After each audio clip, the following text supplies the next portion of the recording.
가족에게 대한 전도가 그렇습니다. 가족에게 하는 전도는 말로만 하기가 참 어렵습니다. 제가 정말 구원을 받고 제일 먼저 고백한 것은 어머니입니다. 우리 어머니는 외정 때부터 교회를 다녔고 저보다 오래된 신앙적 경력이 있었습니다. 그러나 거듭나지는 못했습니다. 제가 정말 거듭나게 되었을 때 제일 먼저 어머니한테 그 얘기를 했습니다. 엄마, 제가 진짜 구원을 받았어요. 제가 확실하게 구원을 받았어요, 어머니. 우리 어머니 저를 철저하게 조롱했습니다. 비웃었습니다. 야, 나도 은혜 많이 받아봤어. 너 며칠이나 가자, 두고 보자, 이 자식아. 이렇게 얘기하셨어요. 너 며칠이나 가나 보자. 이게 우리 어머니가 저한테 한 말입니다. 제가 구원받았다고 이렇게 어머니한테 용기 내서 이야기했더니, 야, 나도 은혜 많이 받아봤어. 너 며칠이나 가나 보자. 똑같아, 이 자식아. 이러셨습니다. 그 어머니가 제가 말하는 그 말씀에 대한 관심을 가지신 것은 그로부터 몇 개월 뒤입니다. 처음부터 들으신 건 아니에요. 왜냐하면 이미 너무 많은 말씀을 들었기 때문에 다 그게 그거라고 생각을 하셨어요. 다 그게 그거지 뭐 특별한 거 있냐. 그리고 대한민국에서 우리 목사님이 제일 설교 잘한다. 뭐 딴 거 들을 것도 없어. 뭐 이런 식으로 얘기하셨습니다. 그런데 결국은 우리 어머니께서 마음을 열고 말씀을 듣게 되었습니다. 가장 자부심을 느꼈던 교회를 뒤로하고 그리고 말씀을 듣게 되었습니다. 그 이유는 우리 어머니 말처럼 너 며칠이나 가자 보자 라고 얘기하셨는데 제가 구원받은 이후에 우리 어머니가 보기에도 완전히 언행이 바뀌었기 때문에 그렇습니다. 가족은 말로만 전도하는 게 아닙니다. 나는 행함으로 내 믿음을 내게 보이리라. 이것이 가족 전도에는 꼭 필요한 고백입니다. 그래서 더 많이 희생하고 더 많이 양보하고 그리고 이미 사랑하는 존재지만 그리스도를 통해서 그 사랑을 배가시킬 수가 있어요. 저는 어머니를 늘 사랑했지만 구원받고 그리스도 안에서 사랑하는 사랑은 그 이전과는 비교할 수 없을 정도로 더 진실되게 어머니를 사랑했어요. 그전에는 약간의 의무감이 더 많았어요. 자식인데 내가 잘해야지 뭐. 자식인데 뭐 어떡하겠어. 이런 식으로 생각했는데 복음은 나의 마음을 넓혔고 생각의 변화를 주었어요.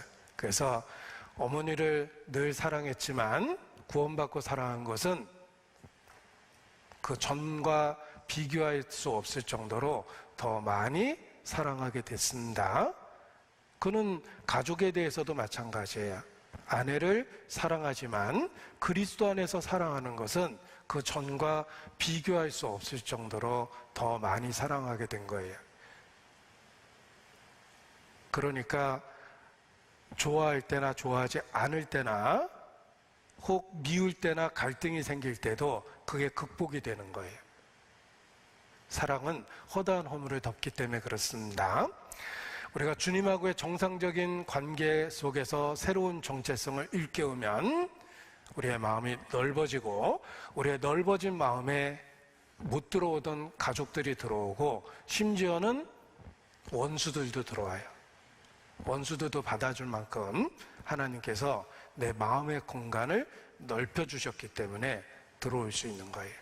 그래서 이전보다 더욱 사랑합니다. 주님에 대한 고백뿐만 아니라 가족에 대한 고백도 그렇습니다. 자신의 정체성을 일깨우면 가족에 대한 마음이 넓어진다는 것입니다. 그리고 명절 때 우리는 주로 우리 육신적으로 소중한 가족들을 만나게 됩니다. 그래도 내가 죽었을 때 울어줄 사람들은 주로 명절 때라도 만났던 가족과 친척과 지인들입니다. 그리고 그리스도 안에서 새로운 정체성을 갖고 그 관점에서 가족들의 영혼을 한번 보십시오. 왜 저분이 나의 아버지가 됐고, 왜 이 사람이 나의 형제가 됐고, 저분이 나의 이모가 됐고, 고모가 되고, 사촌이 되었을까? 틀림없이 하나님의 섭리가 있습니다. 숨겨진 계획이 있습니다. 한마디로 이 가정에 하나님은 처음부터 나를 통해서 복을 주시려고 섭리 속에 계획하신 거예요. 나는 이 가정의 복의 근원으로 하나님이 그 자리에 두신 것입니다. 그리고 가족과 친척에 대한 전도는 꼭 드리고 싶은 말이 있습니다. 실패하는 전도라 할지라도 가치 있고 의미 있는 일입니다. 결과적으로 실패한다 하더라도 가치 있고 의미 있는 일은 가족과 친척에 대한 전도입니다. 꼭 성공한 전도만 의미가 있는 것은 아닙니다. 우리 가족 간의 소중한 추억을 생각해 보십시오. 내가 정말 철없던 시절에 부모가 오래 참아주셨어요. 내가 그때 사고 쳤는데 부모가 정말 잘 수습해 주셨어요. 그런 기억이 쌓여서 가족에 대한 애정이 있습니다. 우리 어려웠던 시절에 물론 형제간에 막 다투고 막 그랬던 것도 기억나지만 그 가족의 희생을 경험하면서 우리가 성장하게 됩니다. 그 소중한 추억 때문에 가족 관계가 이 땅에서 계속되는 겁니다. 더 이상 사랑을 주시진 않습니다. 늙은 부모님이 그래요. 이제는 사랑을 주신다기보다는 사랑을 받는 존재가 됐어요. 더 이상 나한테 희생할 것은 없어요. 너무 연로하시고 경제적인 능력도 사라지셨어요. 나한테 도움을 얻고 노년을 보내고 계신다. 그럼에도 불구하고 그 관계가 지속되는 것은 그 이전에 이미 주신 사랑과 희생이 있기 때문에 우리는 그걸 기억하고 소중히 여기며 지금은 더 이상 부모님이 나한테 경제적으로 주는 게 없어도 그래도 부모님을 소중히 여기는 겁니다. 영적으로도 그렇습니다. 실패한 전도도 가족에 대한 사랑과 애정과 희생을 보여준 거예요. 그래서 그렇게 듣기 싫어하는데도 또 얘기한 거예요. 듣든지 아니 듣든지 여호와의 말씀은 이렇다 하라. 그렇게 시키신 이유가 그렇습니다. 정말 가족 관계가 있다면 사랑의 관계입니다. 그러니까 좋아해서 받아줘서 반응해서 말하는 게 아니라는 거예요. 이게 진리이기 때문에 싫어해도 얘기해 줄 필요가 있어요. 이거는 진정한 사랑의 고백이기도 합니다. 그리고 결국은 모든 것이 드러났을 때 내가 그렇게 듣기 싫어했던 전도를 했던 그 자식이 나에 대한 그 사랑과 애정을 그렇게 표현한 거구나라는 걸 깨닫게 됩니다. 그리고 만약에 그 반대라면 내가 그 자식을 어떻게 키웠는데 그 자식이 내가 야박한 말 한마디 했다고 이렇게 중요한 이야기를 평생 입 다물고 살았구나. 그것도 자식이라고 내가 희생하고 수고하고 키웠구나. 물론 내가 전도했을 때 야박한 말 했을 때 상처가 됐겠지.